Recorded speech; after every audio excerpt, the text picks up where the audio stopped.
Après les sports, l'actualité de la santé maintenant avec le docteur Kirzek, il est 6h12. Bonjour Gérald. Bonjour Samuel. Gérald, on vous retrouve bien sûr à 11h30 dans Questions de santé. Ce matin, vous nous parlez de l'eczéma et des traitements pour le soigner. Gérald, pour commencer, rappelez-nous ce qu'est l'eczéma. Bah oui, on va parler de ces eczémas, j'allais dire, parce qu'il y a deux types d'eczéma. Alors, évidemment, c'est une maladie de peau. Il y a l'eczéma et le plus fréquent, c'est la dermatite atopique. Atopique, ça veut dire quoi? Ça veut dire qu'il y a un contexte d'allergie, il y a un terrain d'allergie.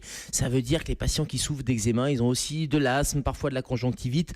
Ça gratte, c'est rouge, c'est inflammatoire. Parfois, ça devient un petit peu sointant ou croûteux. C'est vraiment cette forme d'eczéma qui est la plus fréquente. Mais il y a aussi une forme d'eczéma qui est un peu moins fréquente, mais qui est embêtante, qui est l'eczéma de contact. Vous savez, c'est quand c'est un petit peu rouge, mais c'est localisé sur la peau. Par exemple, au contact d'un bijou fantaisie.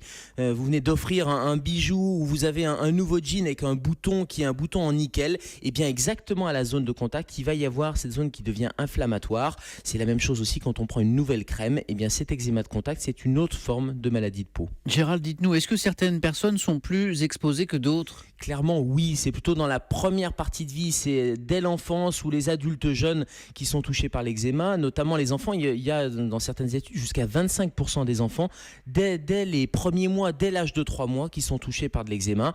Et puis, quand je disais adultes jeunes, sont les ados, les adultes jeunes, avec là un rôle de l'atopie, de l'allergie qui est important. Allergie qui va être aggravée par le facteur stress. Mais on va se rassurer parce qu'un eczéma dans l'enfance, ça ne veut pas forcément dire que c'est un eczéma qu'on va garder toute sa vie. Ça peut disparaître et disparaître spontanément. Enfin, dites-nous Gérald, c'est important, comment le soigne-t-on cet eczéma?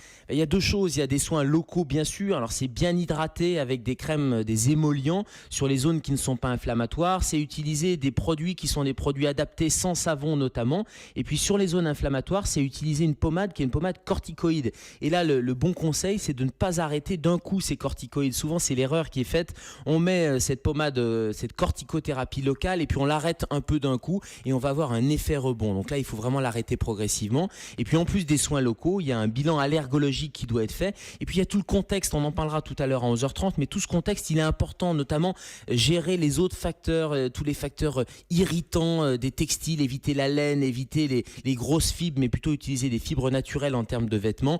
Et puis lutter contre le stress, et c'est là où le rôle de l'activité physique est extrêmement important pour pouvoir diminuer ce facteur qui va aggraver l'eczéma. Merci docteur Kirzek, à tout à l'heure dans Questions de santé à 11h30 et demain bien sûr dans Europe 1. Bonjour.